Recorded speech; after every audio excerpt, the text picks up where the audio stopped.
In 1860, the place that would become Durham, North Carolina, was not a town. It was not even a village.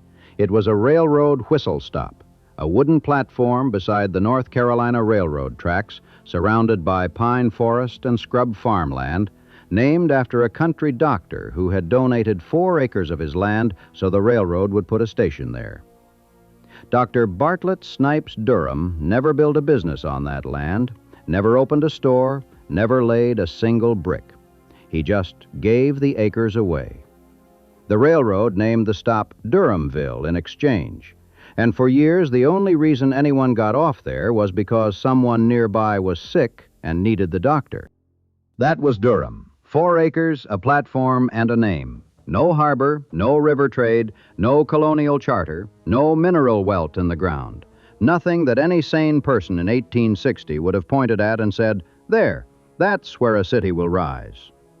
Within 40 years, that whistle stop would be the tobacco capital of the world, home to the first nationally advertised consumer product in America, headquarters of a monopoly controlling 90% of the nation's cigarette market, birthplace of the largest black-owned business in the United States, and the site of the single most consequential business deal of the Gilded Age, a secret handshake between a 27-year-old farm boy and an 18-year-old inventor that would reshape how the world consumed tobacco. All of it started with an act of theft. In April 1865, 2 exhausted armies, roughly 80,000 men, Union and Confederate combined, converged on the countryside around Durham Station to wait while their generals negotiated the terms of the largest surrender of the Civil War. General William Tecumseh Sherman, commander of the Union forces, and Confederate General Joseph E. Johnston met at a small farmhouse belonging to James and Nancy Bennett, about 7 miles west of the station, on April 17th. Sherman had just learned that Abraham Lincoln had been assassinated 2 days earlier.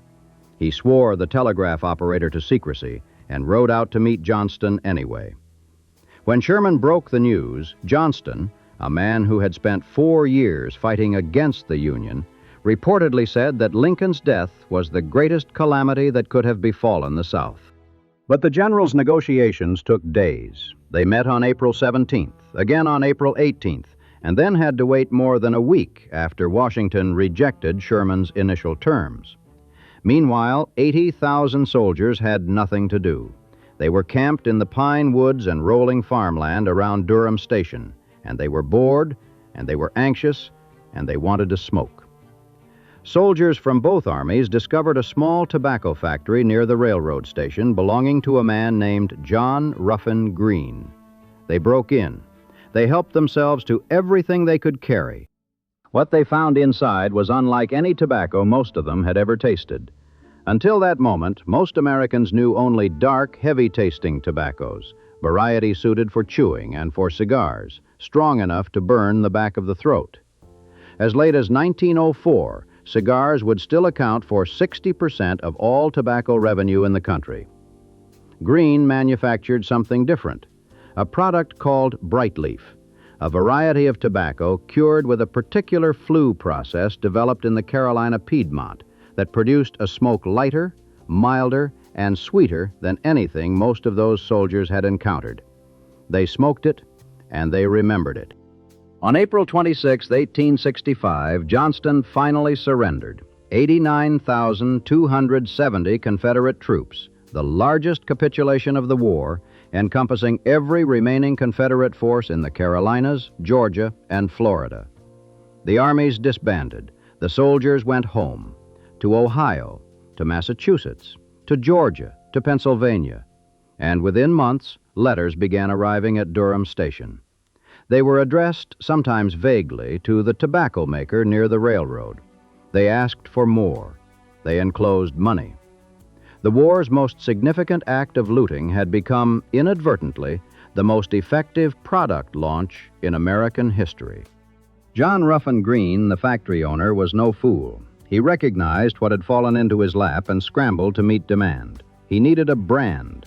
Searching for inspiration, he borrowed from a jar of Coleman's mustard imported from Durham, England, which featured the image of a bull on the label.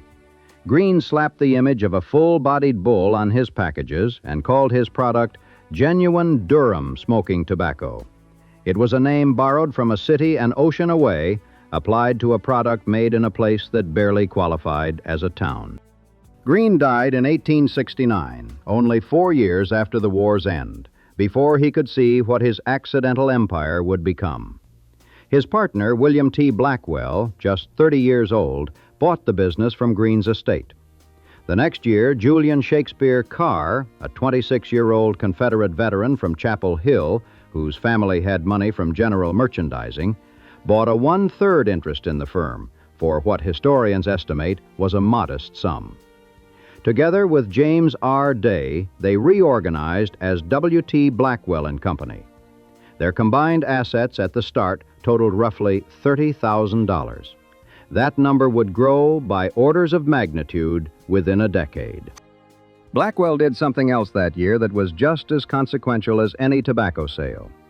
On May 18, 1871, he opened Durham's first tobacco warehouse and started auctioning loose-leaf tobacco to buyers.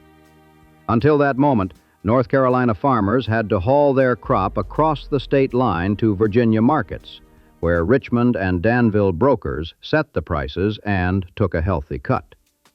Blackwell broke that system. Durham became a place where farmers could sell their tobacco directly at competitive prices without crossing the border. Other warehouses and other buyers followed almost immediately. It was the first step in shifting the center of gravity of the American tobacco industry from Virginia southward into North Carolina, and into Durham specifically. Blackwell was not a patient man. He was restless, obsessive, and visionary in the way that matters most for building a business. He understood advertising before almost anyone in America did. He spent $150,000 a year, more than $3 million in today's money, on newspaper advertisements alone. He hired artists to paint enormous Bull Durham murals on the sides of barns, buildings, and fences across the country, and even in Europe. He was known to walk the streets of Durham at night, counting discarded tobacco packages in the gutter, tallying how many were Bull Durham and how many belonged to competitors.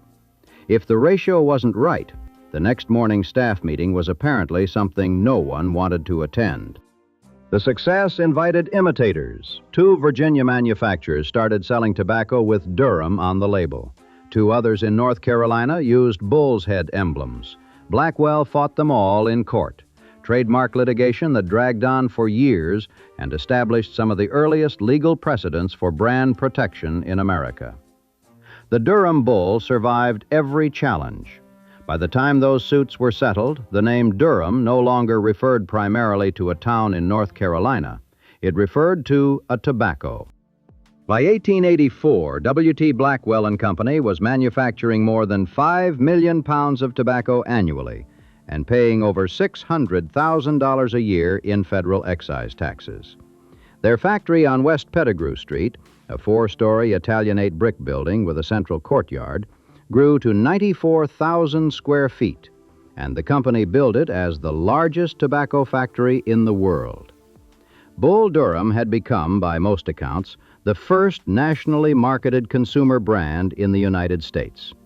The image of the Durham Bull was recognizable from New York to San Francisco, from London to Cairo.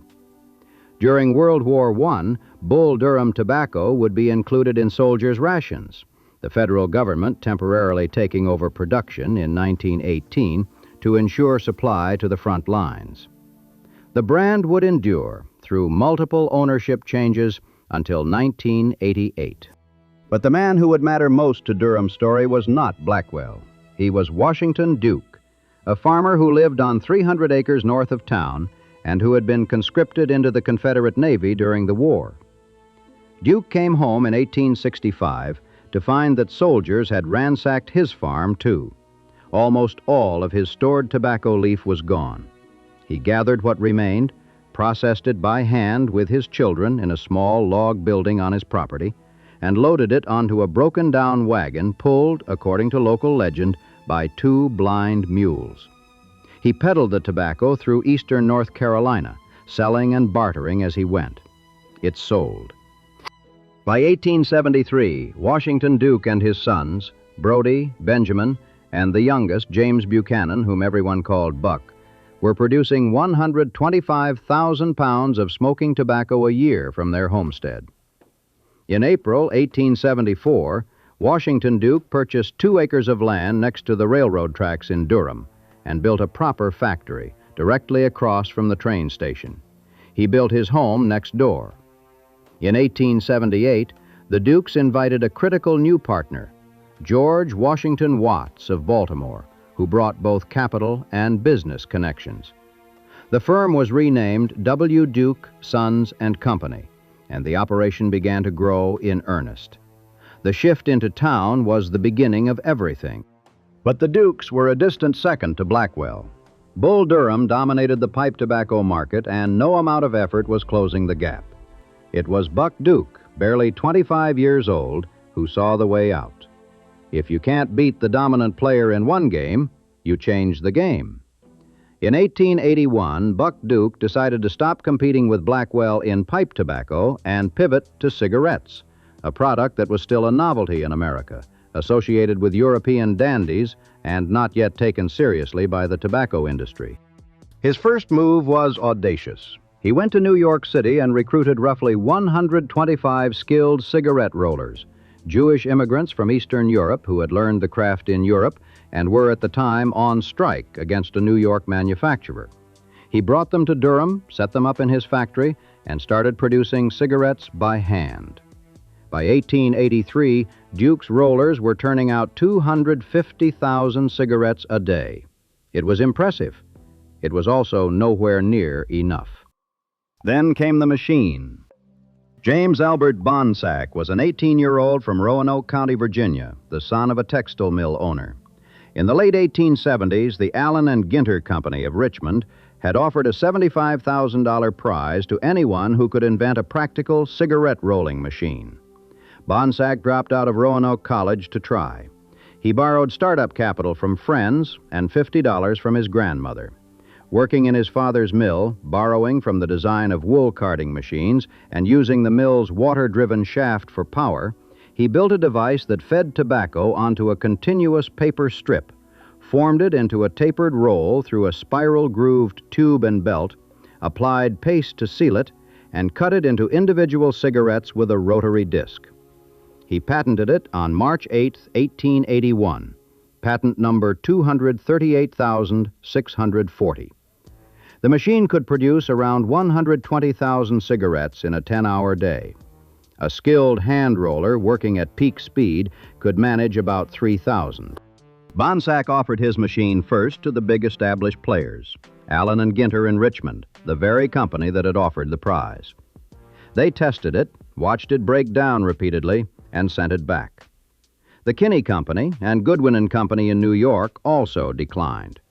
The conventional wisdom was firm. Consumers would never accept a machine-made cigarette. The product of human hands was believed to be superior, more trustworthy. There was also a practical concern. The machines were unreliable, prone to jamming and producing mangled cigarettes. Buck Duke said yes. On April 30th, 1884, the first Bonsack machine was installed in the Duke factory in Durham. The Jewish hand rollers were furious. Bonsack's mechanic, a man named William O'Brien, received death threats. 3 months after the machine arrived, several workers organized a union local. Duke kept the hand rollers on for a while. The machine still broke down frequently, but his mechanics worked on improving them, and within a few years, the Bonsack machines were running reliably. By 1888, Duke had laid off all his hand rollers. The machines were doing the work.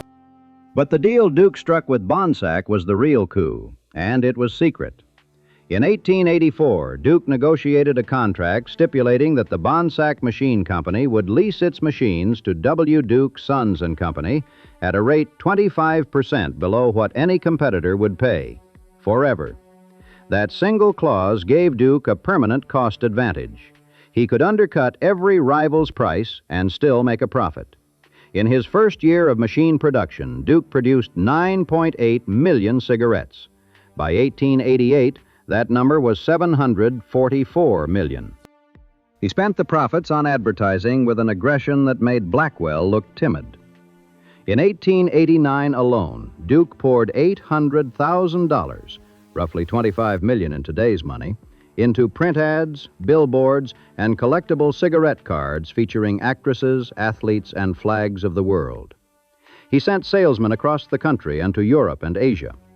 By 1890, W. Duke, Sons and Company controlled 40% of the American cigarette market.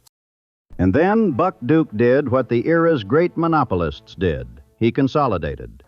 On January 31st, 1890, the American Tobacco Company was incorporated in New Jersey, combining the Duke operation with his four largest competitors, Allen and Ginter, Kinney, Goodwin, and Kimball. James B. Duke, 33 years old, was named president. The new company controlled over 90% of the nation's cigarette production. It was one of the original 12 members of the Dow Jones Industrial Average in 1896. Durham, the place that 16 years earlier had been a farm town with a train station, was now headquarters of one of the largest industrial trusts in America. Through the 1890s, American tobacco expanded ruthlessly into plug tobacco, chewing tobacco, snuff, and cigars, buying competitors or driving them under. Duke deliberately underpriced in plug tobacco, absorbing cumulative losses of $4 million between 1894 and 1898, subsidized by his enormous cigarette profits, a strategy designed not to make money in plug, but to destroy independent competitors who had no other revenue stream to fall back on. He went after the British market at the turn of the century, which forced Britain's scattered tobacco companies to merge into Imperial Tobacco in 1901 in self-defense. The two giants eventually formed a joint venture, British-American Tobacco, in 1902 to divide international markets between them. The word monopoly is overused, but this was the real thing.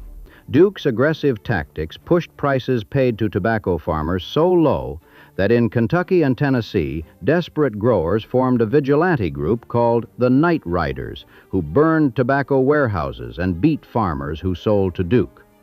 The backlash was violent, but the trust held. It held, that is, until the United States Supreme Court took it apart. In 1911, the court ruled that American tobacco had violated the Sherman Antitrust Act through unreasonable business practices, buying out competitors, excluding rivals from wholesale distribution, predatory pricing, and ordered the company dissolved into 4 separate entities. But here is what mattered for Durham. The factories stayed. The jobs stayed. The successor companies, including a reorganized American Tobacco, Liggett and Myers, Lorillard, and R.J. Reynolds, continued to operate in the city. Durham did not lose its industry in 1911. It lost a single man's control over that industry, which was a different thing entirely. Back in Durham, the money had been changing the physical city at a speed that was almost disorienting. The population, 2,041 in 1880, hit 6,679 by 1890, and 18,241 by 1910. Brick replaced wood. Banks appeared. The tobacco warehouses where farmers sold their leaf became anchor institutions. Blackwell's factory expanded again and again. Durham incorporated as its own county in 1881, carved out of Orange and Wake, a political acknowledgement that this upstart town had outgrown the jurisdictions that contained it. The city's growth rate in the 1880s was over 10% per year, one of the fastest in the South. But here is where Durham's story diverges from every other boomtown of the Gilded Age in a way that is genuinely remarkable. And the man responsible started his life as property. John Merrick was born enslaved in Clinton, North Carolina on September 7, 1859. After emancipation, his mother took him to Chapel Hill, where he worked in a brickyard at age 12. He later became a hod carrier and brickmason in Raleigh, helping build Shaw University. When construction work dried up, he took a job shining shoes in a barber shop and discovered a talent. He learned to cut hair. He moved to Durham in 1880, just as the tobacco boom was accelerating, and went to work at a barber shop that served the city's white businessmen. Within a few years, he was the personal barber of James Buchanan Duke. Think about that for a moment. The man who shaved the face of the most powerful tobacco magnate in America was a formerly enslaved person who had learned to read and write in a Reconstruction school. Merrick listened to everything his clients said. Years later, historians would describe his barbershop as his college, a place where he overheard business deals, absorbed strategies, and earned the trust of men whose wealth was shaping a city. By 1892, Merrick owned 5 barbershops in Durham, 3 serving white clientele, 2 serving black. But Merrick's lasting act was not barbering. In 1898, he joined with Dr. Aaron McDuffie Moore and 5 other men, including P.W. Dawkins, D.T. Watson, W.G. Pearson, E.A. Johnson, and James E. Shepard, to found the North Carolina Mutual and Provident Association. Each founder contributed $50. The idea was simple and urgent. Most insurance companies would not cover black Americans. A man could work in a tobacco factory for 30 years, and if he died, his wife and children had no financial protection. Merrick would build a company that changed that. The early years were brutal. Within 6 months, most of the original founders had sold their shares and left. Merrick and Moore bought them out and kept going. They brought in Charles Clinton Spaulding, a young man with a keen business mind who had managed a cooperative grocery store. Together, the 3 of them, later called the Triumvirate, built North Carolina Mutual into what became the largest black-owned business in the United States. Merrick also helped found Lincoln Hospital, the first freestanding black hospital in Durham in 1901, leveraging his relationships with the Duke family, the same men whose faces he had shaved for years, to secure the funding. He developed and marketed his own hair product, Merrick's Dandruff Care. He invested in real estate. He died in 1919, the year before the company was renamed North Carolina Mutual Life Insurance Company. But the institution he built would outlive him by a century. The company moved to Parrish Street in downtown Durham in 1906. Mechanics and Farmers Bank, founded by R.B. Fitzgerald and W.G. Pearson, opened nearby in 1907. Other black-owned businesses, drugstores, real estate firms, a textile operation, tailors, lawyers, a newspaper, clustered along the same 4-block stretch. It became known nationally as Black Wall Street. The context makes the achievement extraordinary. This was the Jim Crow South. Across the region, black communities faced systematic disenfranchisement, violence, and economic exclusion.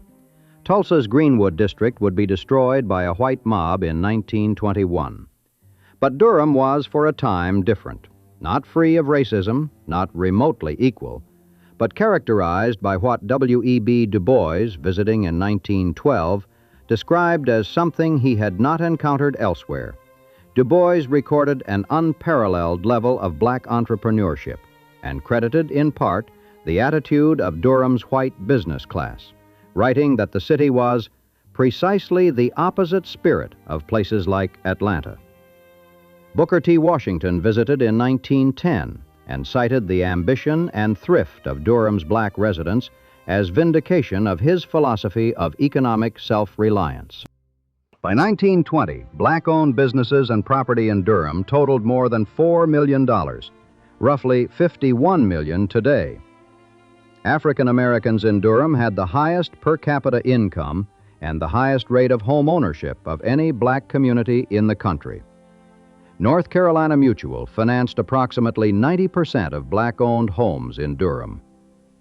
The company was not just an insurance firm. It was the financial infrastructure of an entire community. And all of it traced back to tobacco. Merrick's first clients were tobacco men. The wages that black workers earned in the tobacco factories and cotton mills gave them money to insure, to save, to invest. The same industry that built the Duke fortune also created the conditions, the jobs, the capital, the commercial ecosystem that made Black Wall Street possible. Tobacco money didn't flow in a single direction. It branched. The 1920s and 1930s were Durham's architectural peak, the years when the tobacco money was transmuted into stone and marble and steel, when a town that had been pine forest within living memory built itself a skyline. In 1924, a drive to raise $1 million for a grand hotel succeeded, and the Washington Duke Hotel rose 16 stories above Corcoran Street at a cost of $1.8 million, designed by Stanhope S. Johnson of Lynchburg, Virginia, with an Art Deco lobby, glass-walled dining room, and a rooftop view of a city that had not existed 60 years earlier. Frame buildings throughout downtown were giving way to brick and stone. Electric streetcars replaced horse cars. Telephone lines ran through the alleys. Durham had a daily newspaper, theaters, banks, department stores, the entire commercial infrastructure of a prosperous small city, all of it built in a single generation, all of it resting on the brown leaf.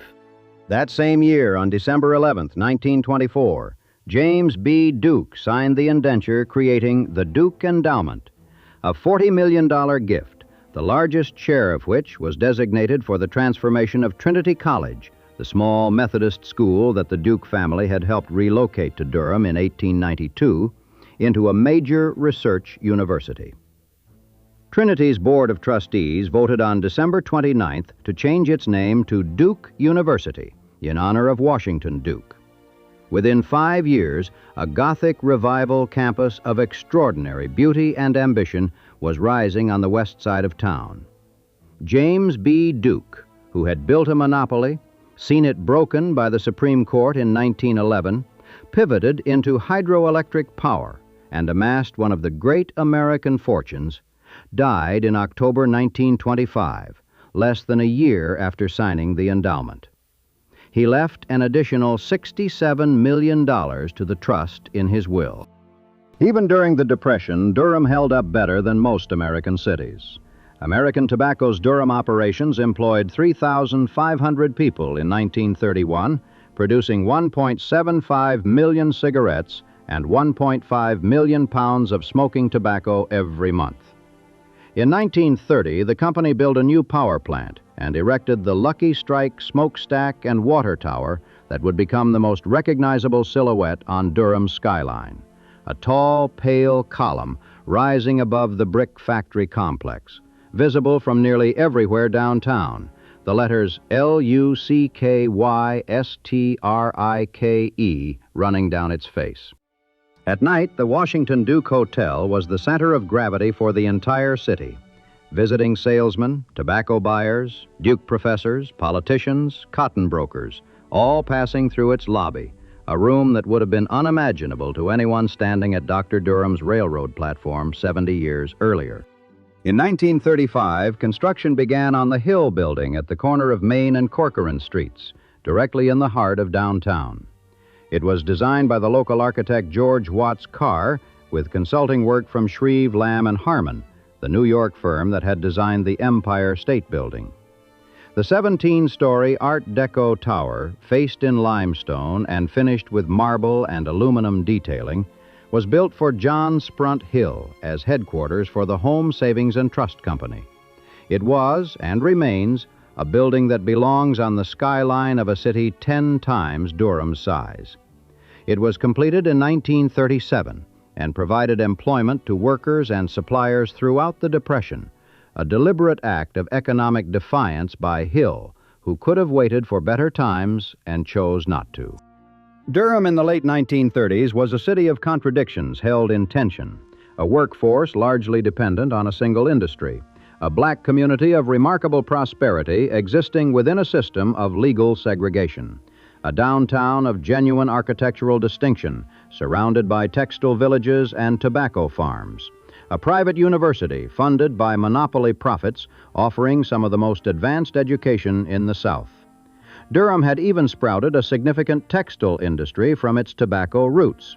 Julian Carr had founded the Golden Belt Manufacturing Company in 1887, originally to produce the small cotton bags that held Bull Durham loose tobacco, and the operation grew into one of the largest hosiery producers in the world. The Irwin Cotton Mills, founded in 1892 in nearby West Durham, became the world's largest denim manufacturer. Everything connected back to tobacco. These contradictions could hold because the money kept coming, and because enough of it circulated widely enough, through wages, through insurance premiums, through bank loans, through church collections, through the pay envelopes of factory workers who spent at neighborhood stores, that banked at local banks, that invested in local real estate, to sustain the whole structure. The structure began to crack after the Second World War, and the cracks ran in several directions at once. The first was the product itself. In 1953, researchers demonstrated a connection between smoking and lung cancer. In 1964, the Surgeon General's report confirmed it. Cigarette advertising was banned from television and radio in 1971. American cigarette consumption began a long, irreversible decline, from over 100 million smokers in 1960 to a fraction of that today. Durham's factories did not close overnight, but the trajectory was unmistakable. The second was geography. In the mid-1950s, North Carolina's per capita income was among the lowest in the nation, $1,049, compared to the national average of $1,639. Business and political leaders, alarmed by the state's dependence on tobacco, textiles, and furniture, conceived a new idea. A Greensboro building contractor named Romeo Guest, who had studied at MIT and noticed the growth of technology firms clustering along Route 128 near Boston, coined the phrase research triangle, drawn from the geographic relationship between Chapel Hill, Durham, and Raleigh, and their three universities. Governor Luther Hodges formed the Research Triangle Committee in 1956.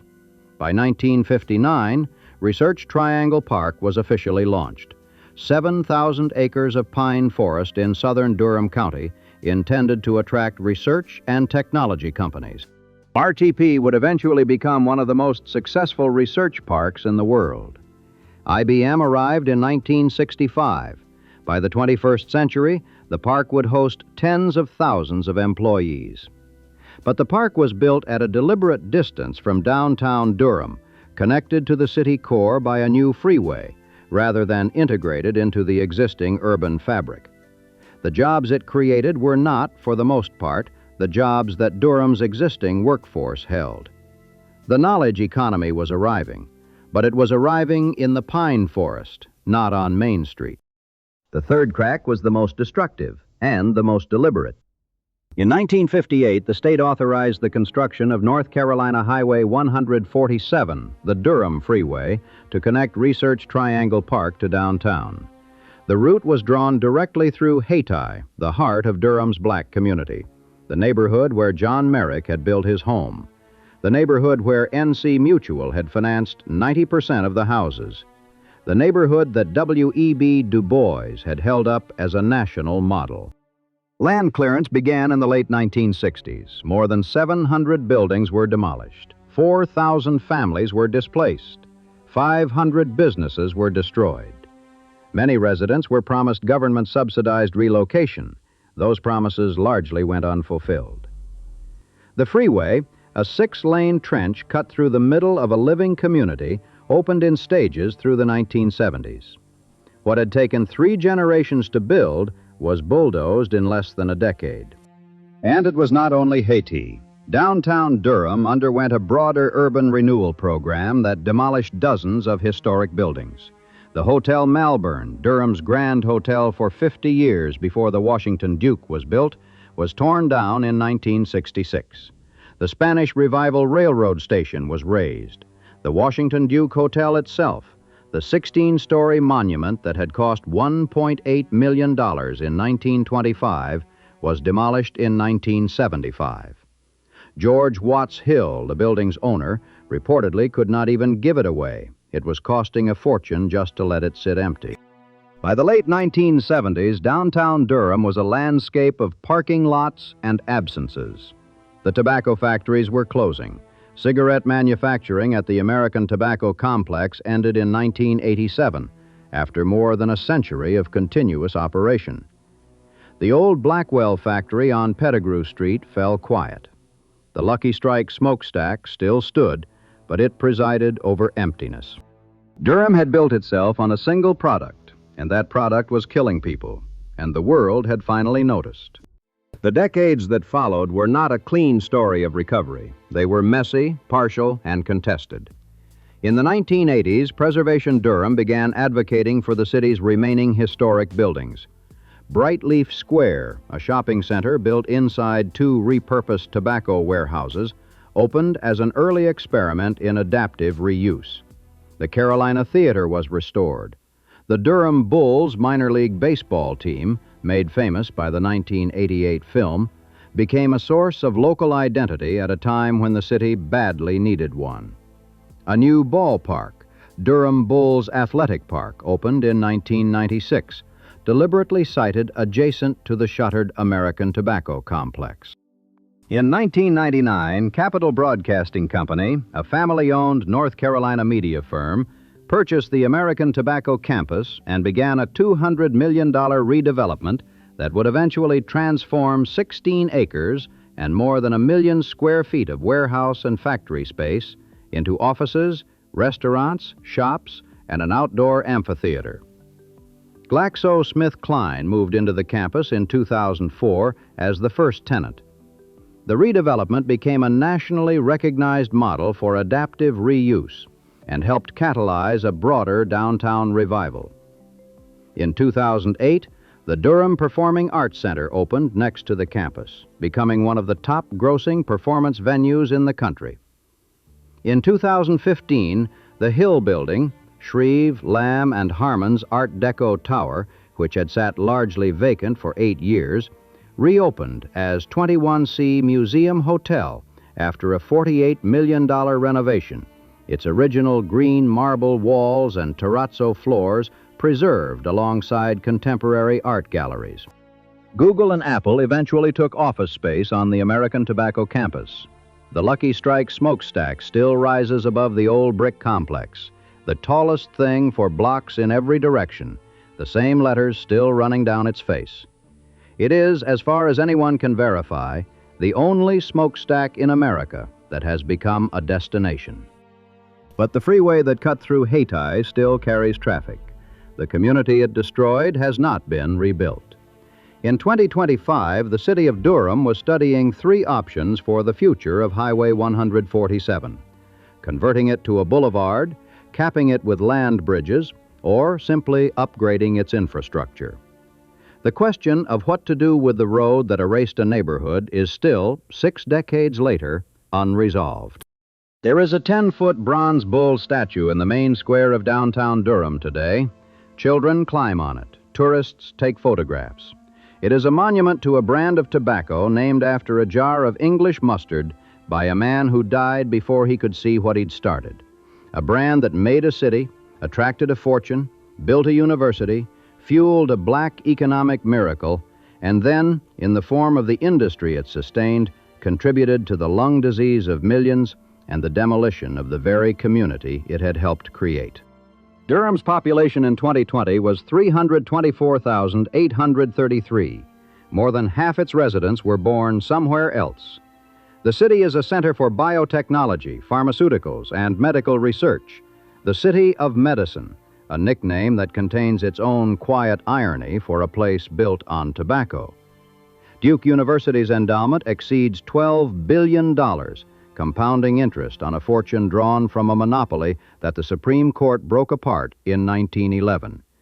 NC Mutual, the company John Merrick founded with $50 shares, operated for over a century before entering receivership in 2020.